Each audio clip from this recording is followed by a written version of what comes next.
30대 초반의 여자 환자분입니다. 왼쪽이 CO일 때, 딱딱딱 할 때이고요. 오른쪽이 라테랄 무브먼트일 때, 치아를 지글지글 갈 때입니다. 뒤쪽 치아가 다 닿이는 그룹 펑션, 군기능 교합이고요. 관련 동영상은 저렇게 검색해 보실 수도 있고, 내용에도 링크를 걸어 놓았습니다. 송곳니의 마모가 아주 심한 것이 관찰이 되고요. 30대 초반의 여성분임을 감안할 때 이갈이가 정말 심할 것입니다. 반대편을 보면 역시 왼쪽이 CO일 때 딱딱딱 할 때이고요. 오른쪽이 라테랄 무브먼트 시 뒤쪽 치아가 다 닿이는 그룹 펑션 군기능 교합입니다. 반대편 역시 송곳니가 어마어마하게 갈려 있습니다. 근데 여기서 주목해야 할 한 가지가 더 있는데요. 송곳니 뒤에 작은 어금니도 밑에가 너무 많이 갈려 있습니다. 치아 마모도가 아주 심하고요. 물론 그룹 펑션 공기능 교합이어서 갈린 것도 있습니다. 하지만 위에 치아가 지르코니아 크라운인 것도 치아 마모에 어느 정도 기여를 합니다. 지르코니아 크라운은 심미적이면서 강도가 강한 현존하는 거의 유일한 물질입니다. 하지만 치아보다 강도가 세고요. 그것이 이런 결과를 만듭니다. PFM, 안에는 메탈이고 밖에는 도자기인 PFM을 큰 어금니 부위에 쓰면 저 사진처럼 파절이 될 확률이 높습니다. 밑에 거는 10년 정도 된 PFM 크라운이고요. 물론 환자분의 입장에서 보면 다시 해야 할 수도 있기 때문에 그러면 또 비용이 들겠죠. 저렇게 되는 것을 그렇게 바라지 않으십니다. 하지만 임상적으로 보면 치아가 견딜 수 없는 힘이 왔을 때 PFM 크라운이 깨짐으로써 응력을 해소하는 것입니다. 만약 지르코니아 크라운이었다면 깨지지 않기 때문에 치아 자체가 그 힘을 고스란히 받았을 것이고 다른 문제를 일으켰을 것입니다. 그래서 치아 재료로는 금이 가장 좋습니다. 지구상의 물질 중 치아랑 가장 강도가 비슷한 물질이 금이고요. 그러니까 마모가 되어도 같은 정도의 마모가 일어나고요. 그리고 연성, 전성이 있어서 변하는 교합에 조금씩 적응을 합니다. 어떤 분들은 저렇게 골드 크라운에 구멍이 나면 정말 싫어하시는데요. 당연히 비용이 들기 때문에 뭐 그렇겠죠. 근데 하지만 만약 저 구멍이 나지 않은 지르코니아였다면 골드 크라운에 구멍을 뚫는 저 힘이 고스란히 치아에 가해졌을 것입니다. 그래서 만약 지르코니아 크라운을 한다면 조금 더 자주 검진을 받고 조금이라도 문제가 생기면 조정을 해야 합니다. 같은 환자분의 2021년 1월 사진인데요. 윗앞니 PFM 크라운 한 것의 밑에 앞니와 맞물리는 부분이 닳아 있습니다. 시간이 지나면서 어금니들이 닳고 VD, 버티칼 디멘전, 수직 고경이 줄어드는 것이죠. 그러면 앞니 역시 닳던지 앞으로 튀어나오던지 해야 합니다.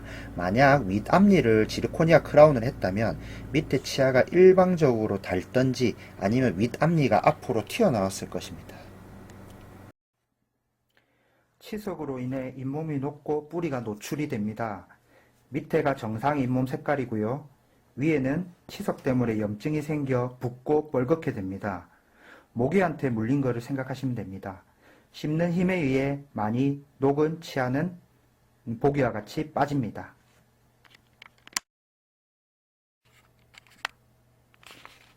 잇몸을 벗겨낸 사진입니다.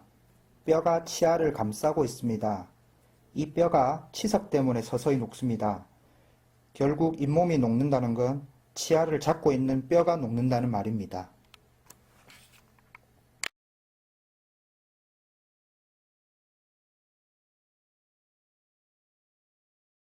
그러면 지르코니아 크라운을 할 때 가장 주의해야 할 부위는 어디일까요?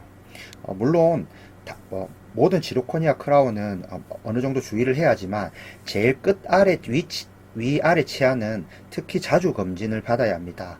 물론 제일 끝이라서 관리가 안 되는 부분도 있지만 라테랄 무브먼트 시 다른 치아들은 앞뒤에서 치아들이 어느 정도 받쳐주지만 제일 끝 치아의 경우 뒤에 치아가 없기 때문에 힘을 조금 더 받습니다. 그래서 특별한 경우가 아니면 제일 끝 치아의 경우 라테랄 무브먼트 시 힘을 조금 덜 받게 하는 게 중요합니다. 턱관절이 변했을 때도 가장 영향을 많이 받는 곳이 제일 끝 치아죠. 보통 6개월에 한 번은 파노라마를 찍어보는 것이 중요합니다. 이분은 다른 분인데요. 2015년 3월 뉴욕 치과에 처음 내원하셨을 때 파노라마 사진이고요.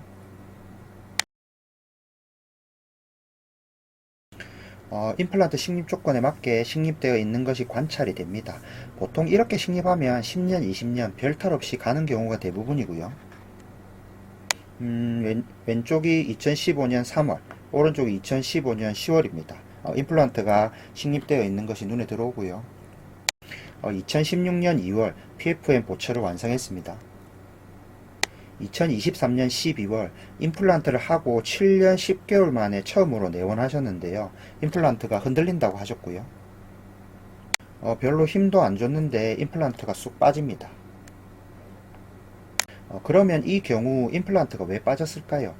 보시면 치아가 상실된 상태로 있으니 저 왼쪽으로는 식사를 거의 하지 않으셨다고 하십니다. 즉 반대편으로 임플란트가 있는 쪽으로 편측 저작을 했다고 하셨고요. 이 환자분의 경우 이갈이가 너무 심합니다. 치아도 못 견뎌서 여기저기 파절이 일어나 있고 크랙도 여기저기 보입니다. 그나마 치아는 치주인대라는 것이 있어서 충격을 어느 정도 완화할 수 있습니다.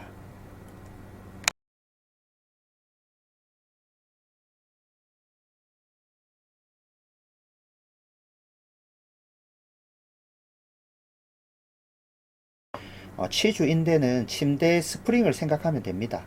힘이 가해지면 그 힘을 어느 정도 분산시키는 역할을 하고요. 그러면 이 환자분의 경우 어떻게 하면 임플란트를 조금 더 오래 썼을까요? 1. 치아가 비어있는 부위에 임플란트를 하고 양쪽을 같이 썼어야 하고요. 2. 7년 10개월 만에 처음 오실 게 아니라 3개월에서 6개월에 한 번씩 내원하여 체크를 받고 임플란트가 조금이라도 힘을 많이 받는 것 같으면 조정을 해줘야 합니다. 3. 이갈이가 너무 심하므로 이갈이 장치를 하고 저런 경우 보톡스도 도움이 됩니다. 임플란트의 경우 지르코니아를 하면 자연치의 지르코니아를 하는 것보다 더 자주 검진을 받아야 합니다.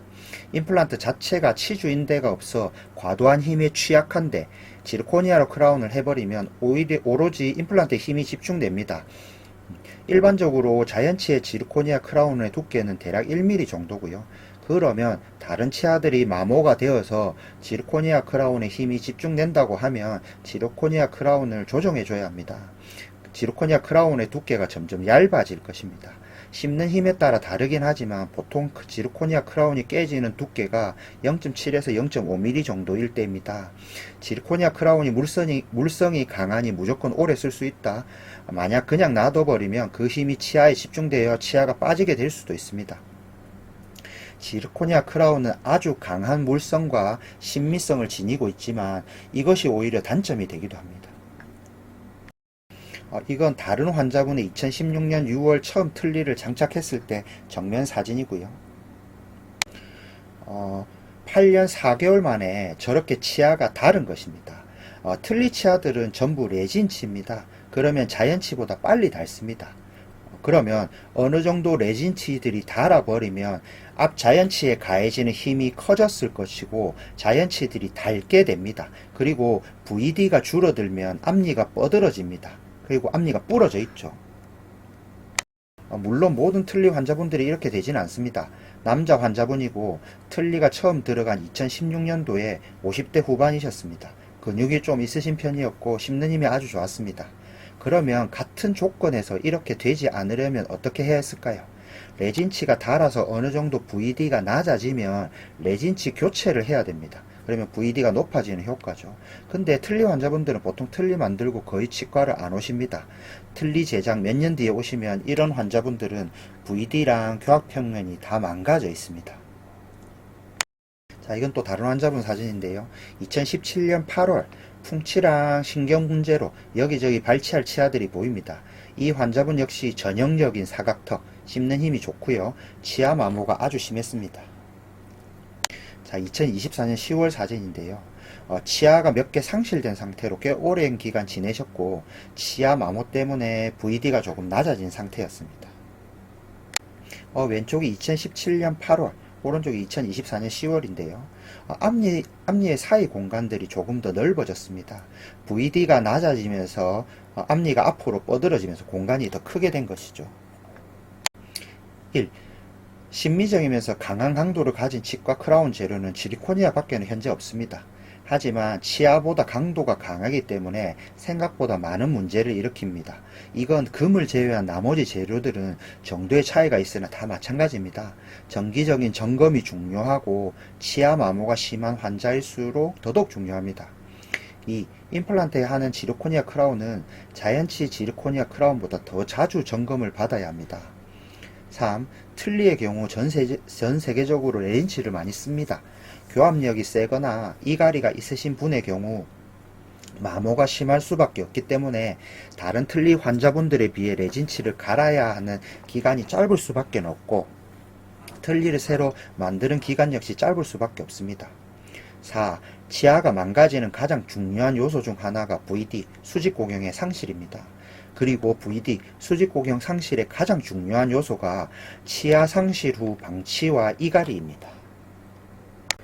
가끔 어금니는 하나도 없는데 앞니만 임플란트나 보철을 원하시는 환자분이 있는데 단언컨대 절대 오래 쓸 수가 없습니다.